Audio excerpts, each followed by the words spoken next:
All right, it's your boy Iceman. We are back. UFC is finally back.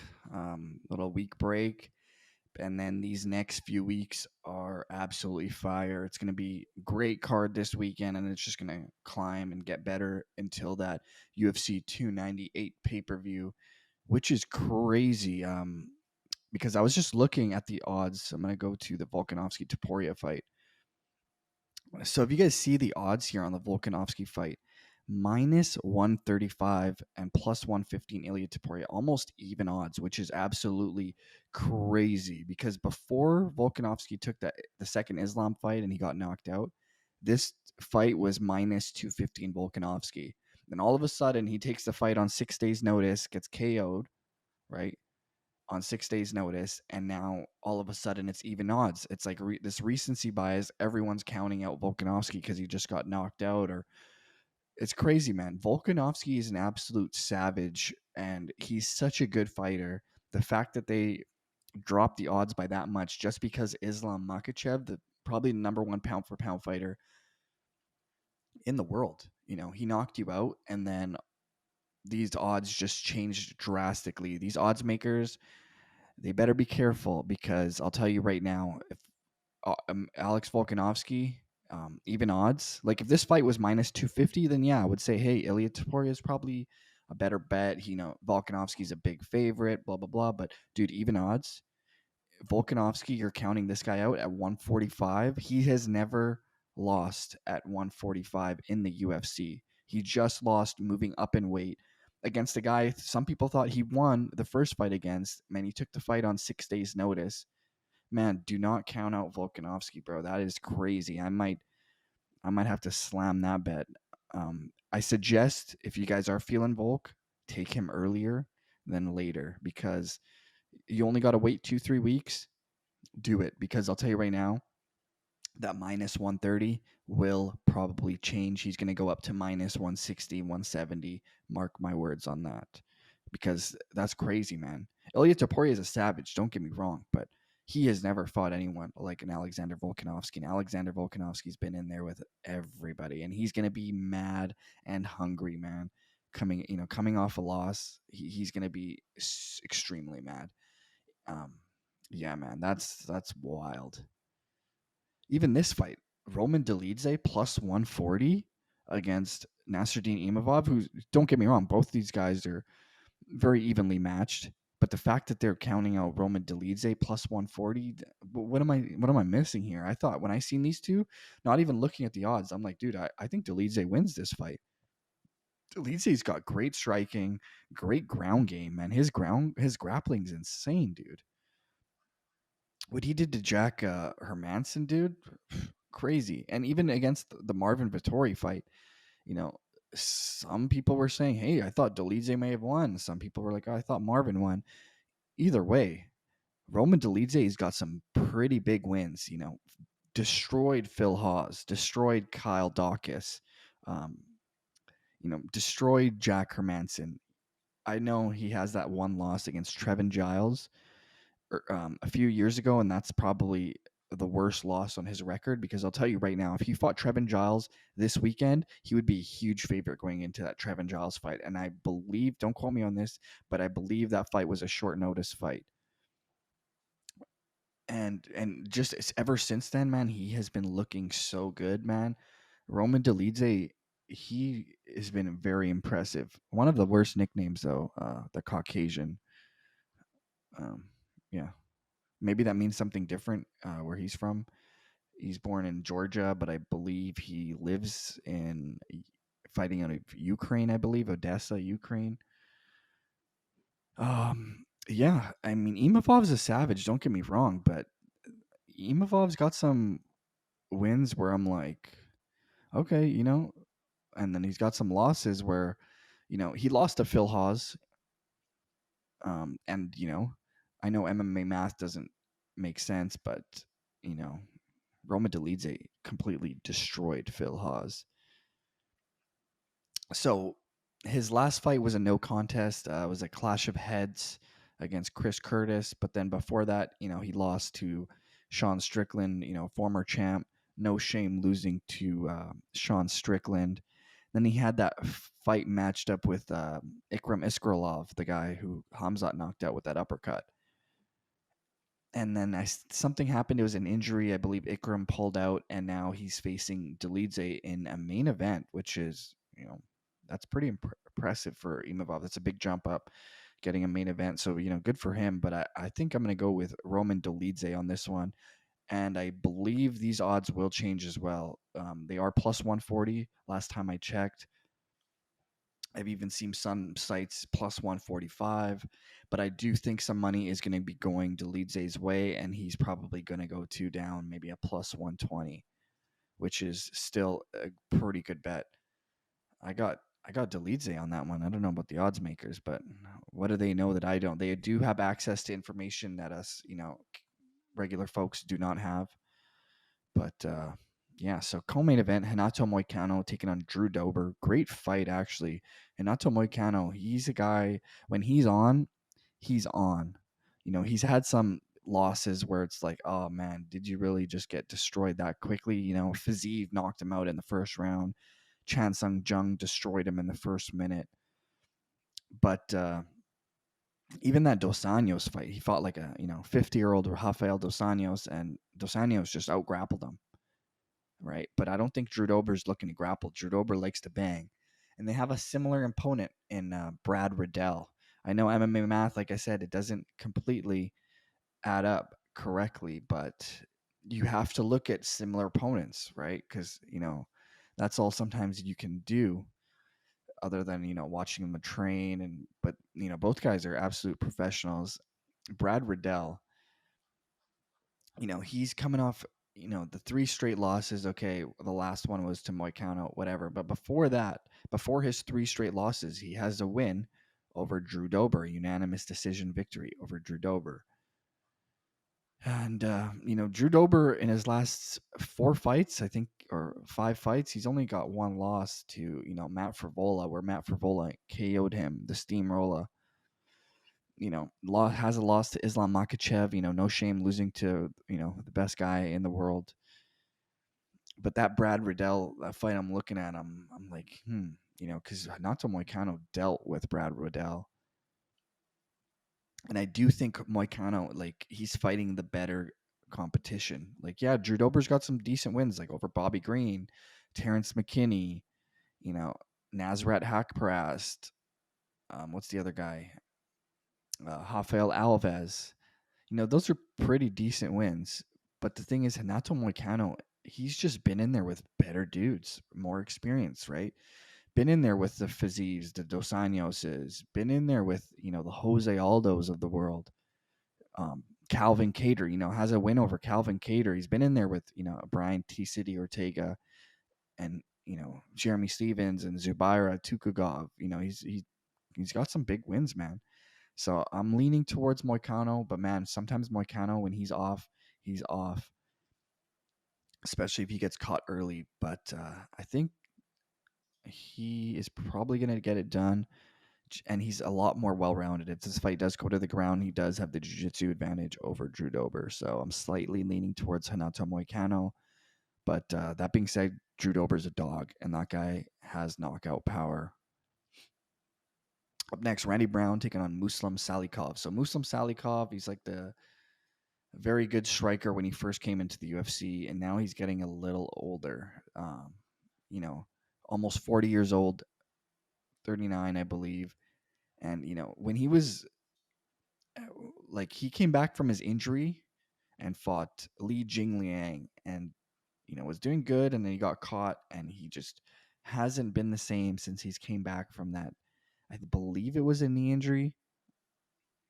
Don't quote me on that, but I remember he took some time off, and then he took like over a year off, came back, fought the Leech, and Leech banged him up, knocked him out, and then he did have a win over Andre Fiallo, but Andre Fiallo is on a huge losing streak, so I'm not going to really take that into consideration.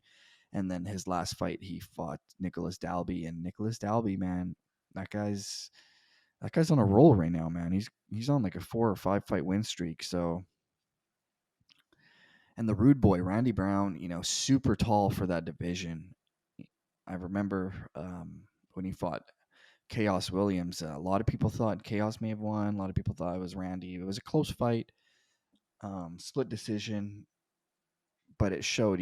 Randy does have a chin. Don't look at the Jack Della Maddalena fight because Jack Della Maddalena is insane. He's got really good punching power. So I'm not gonna look at that fight because I don't think Muslim Salikhov is in there on a level of a Jack Della Maddalena, especially in the striking department.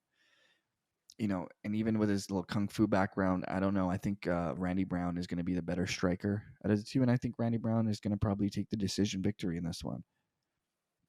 So I'll go with Randy Rude Boy Brown. I just think Muslim Salikhov's not been the same, right? If this fight was 4 or 5 years ago, I would be taking Muslim Salikhov. But unfortunately, 39 years of age, he's just not in his prime anymore, and it's showing in his last few performances. Up next, this is my boy, the Black Wolf. I've been telling everyone about this guy before he even came to the UFC. I was like, the UFC needs to sign this guy before ONE FC does or the PFL.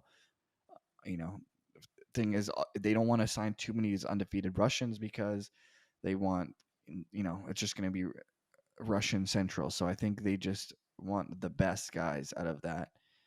And Alaska Bob Kizriev, the Black Wolf, this guy is an absolute savage. The fact that he's only minus 180 has me thinking, what's going on here? Do they just not know who he is, or is something else up? Is he coming in with an injury? Makhmud Muradov, he's a good fighter. Don't get me wrong, but when I first seen the Black Wolf fight, he was taking on a guy who used to fight in the UFC. They kicked him out. It was a guy by the name of Rusamar Palhares, absolute savage jiu-jitsu guy, and he's a guy who likes to hold on to submissions. Bit of a dirty fighter. He was even, I think, scratching Jake Shields' eyes, whatever. Bit of a dirty fighter, but he completely destroyed Rusamar Palhares ground and pound, and that was in some Russian organization. And I was completely like, whoa, this guy's an absolute savage. And that fight was his, 2-3 fights ago for him, but it was 5 years ago. So he's got huge breaks in between his fight. So his fight was not his last fight, but the one 3 fights ago was against Rusamar Palhares, right? And that was in 2018. So 6 years ago now. So 6 years ago, he fought Rusamar. Then his next fight took place 4 years ago in 2020, where he completely destroyed the guy on the Contender Series in 2020. And now he took a 2-year break, 2 years. So he didn't fight in the UFC. So he won on the Contender Series. Now he takes 2 more years off, right? And now he's fighting. He fought Dennis Tulian or whatever and just destroyed him in the second round. And that was in 2022. And now he's fighting again in 2024. So he's got huge breaks in between these fights. And that's the only thing I don't like. I don't know why he's taking all this time off in between. I don't know. I haven't looked into it. Maybe it's injuries or whatever it may be. But he can't be taking 2 years in between fights at this level. Now he's getting into the big boy leagues. Fighting out of Dagestan. Got to go with the Black Wolf against the Makhmud Muradov. I mean, Muradov, fighting out of Tajikistan, or he's born in Tajikistan. I think he fights out of the Czech Republic. But, he's a guy who's got some, he beat Brian Barberena. Okay. You beat, Trevor Smith and Andrew Sanchez. Okay. But then, 3 years ago, he lost to Gerald Meerschaert. And that, I'm not a fan of Gerald Meerschaert, if anyone knows. I don't really think he's that good. And the fact that he lost to Gerald Meerschaert makes me want to bet against him even more. And then his last loss was to Chao Bohalo, who's actually, super underrated. Not many people know who he is. Not a big name, but he is one of the best fighters in that middleweight division. He's an absolute savage. And Kyle Bohalio, no shame losing to him. Then he comes back, beats Brian Barberena, who's got 18 wins, 10 losses. Okay, not too impressed. Brian Barberena's got 3 losses in a row. So I'm not impressed at Makhmud Muradov at all. So I'm going Black Wolf all day on that one. And the only reason I think he's only minus 185 is because, of his activities hasn't been too active. Gilbert Urbina taking on Charles Radtke. So I'm not a fan of Gilbert Urbina. He hasn't, his big competition, his big opponents was who? Brian Battle, and his biggest opponent was Sean Brady.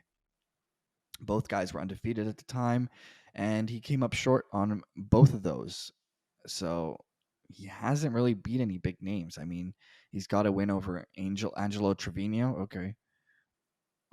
He's got, I think, one win in the UFC, not including the Ultimate Fighter, and that was his last fight against a guy that no one really knows, Orion Kosk. Not really people knew who he is, and now he's taking on Charles Radtke. 8 wins, 3 losses. Another guy who probably shouldn't be in the UFC right now, but he's got a couple wins in a row. Okay, hasn't really beat anyone. I think it's his second fight in the UFC. So I haven't really seen too much of this guy's. Also, I'll go with the over on that one. The fact that Gilbert Urbina is minus 210 though, that's craziness. I think they're looking at the height advantage, which is significant. So if you guys look here, Gilbert Urbina 6'3" and Charles Radtke is 5'9". So that's huge, that height advantage. So significant strikes landed per minute is different too. 6.3, that's a lot, and only 2.3 for Charles. So I'll take Gilbert Urbina, but in no way am I confident in Gilbert Urbina's skills at all. Now this is another guy, Azat Maxum, if I'm pronouncing that correctly. I believe he trains with your boy Shavkat Rakhmonov, and another guy from Kazakhstan. I believe they train together. He's another guy he came into the UFC with a lot of hype, and his last performance in the UFC was not very good at all. Right? He was a guy who was fighting in the smaller organizations, Brave, things like that, Octagon, and now he's taken on Charles Johnson. So, the thing is with Charles Johnson, he just can't get the job done, man. He's had some close fights, some split decision losses, and he's actually looked pretty good in some of those losses. Like, even though he got destroyed by Muhammad Makayev, he actually looked pretty good in that fight. Like, he wasn't getting dominated the way Muhammad Makayev dominates most of his fighters. So he is good, but the problem is he's good at being the nail. And that's an issue because he's got 3 losses in a row.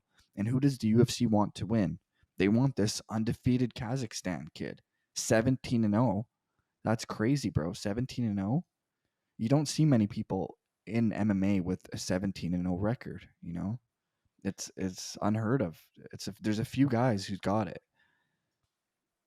So I got to go with the undefeated Russian, obviously. I'm not going to, even though the odds are pretty close. So that's interesting that the odds are very close. Minus 200. He's only a minus 200 favorite. So I actually got him. I put him on my parlay. I'll show you guys after. Minus 188 I got him at, which is super impressive. A guy is 17-0. Charles Johnson coming off 3 straight losses. But the thing is, he's fought better opponents. So that's the difference. He's coming off 3 straight losses, but he's fighting better competition than Azat. And Azat, I'm telling you, he did not look good his last fight. It was a split decision win against Tyson Nam, but it was not impressive. But I think, first fight in the UFC, get those jitters out of the way. And I think he's going to be a much better in this fight. And if it goes to the ground, I believe he's going to dominate the grappling. And that's, something with these Russians and Kazakhstan guys, they can really grapple. So that's what I'm looking forward to. So Temba, Greenball, just cover a few more. I'll go with, he's coming off a win over Takashi Sato. Not impressive. Takashi Sato has got 4 losses in a row. And then before that, he lost to AJ Fletcher. Not impressive. Taking on Pete Rodriguez, a guy who's got, 6 pro fights? I know he's training with John Crouch and the boys, but you beat Mike Jackson. He got destroyed by Jack Della Maddalena.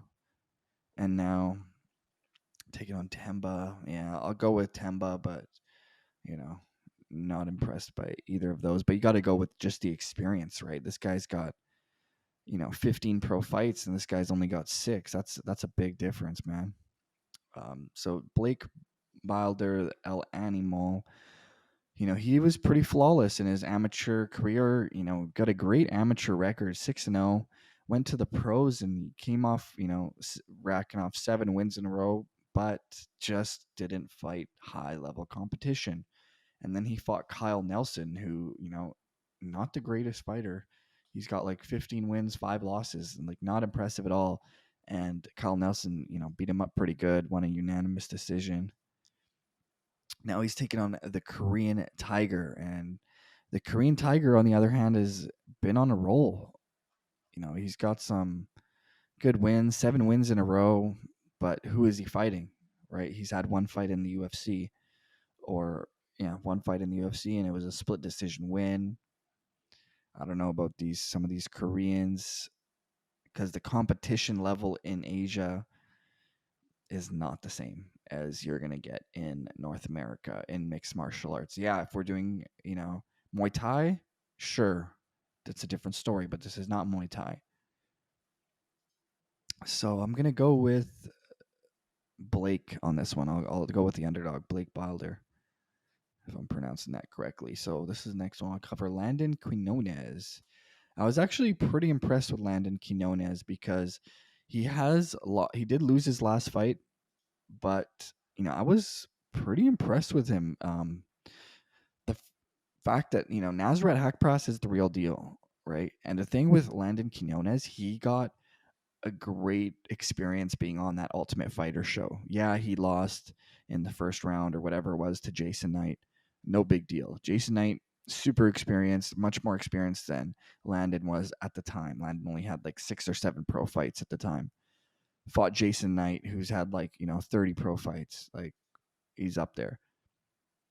But that experience being on the show, that experience he's doing with these grappling matches, and his last fight he fought a guy who's, I believe, Nasrat was top 15 one time, or maybe he still is. I don't know his ranking, but Nasrat Hakparas is a big jump up in competition, and he lost a unanimous decision, but it's going to be a lot easier going to fight Markel Mederos than Nasrat Hakparas. Nasrat Hakparas is an absolute savage. So he's fighting an easier opponent in this one. And, that being said, I haven't seen too much of this Markel Mederos guy. He had that one fight on the Contender Series. Looked great. Had a, knee finish. I believe it was, and yeah, something that was a big knee or something. But then, who has he fought? I don't know any of his opponents. Like, he's fought just on Fury FC, and that was, that's the only. He was in another organization called FAC, but I haven't seen too much of this guy. And then you got Landon Quinones. He's on the Ultimate Fighter. He's training with Connor and Michael Chandler, and he's getting training with all these pros in the UFC at the time. So I got to go with Landon Quinones. Sorry. Yeah, I'll go with the underdog on this one again. Landon Quinones plus 130. I'll take him on that one. So yeah, those are your picks. I'm going to show my bet at the end of the video here. And I got a parlay I'm making with Azat, 17-0 Kazakh dude, and I'm parlaying with the undefeated Dagestani, who is 14-0. These undefeated Russians, man, I don't want to bet against them. I want to bet on them, right? Because these guys know how to win fights, and they've been doing this since they were kids, man. That shows you their MMA record, but what they're not showing you is their Sambo record and all the other organizations they're doing, like exhibition matches since they were kids in Russia. So these guys are the real deal. Don't count them out. And I might, if I win that one, I might actually do a single bet with Roman Dolidze, because I like Roman Dolidze in this fight as well.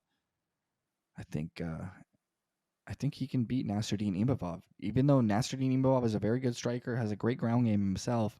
But man, you don't want to take Roman Dolidze to the ground. He's got a very dangerous jiu-jitsu game, and he can stand. So I'll go with Dolidze, man.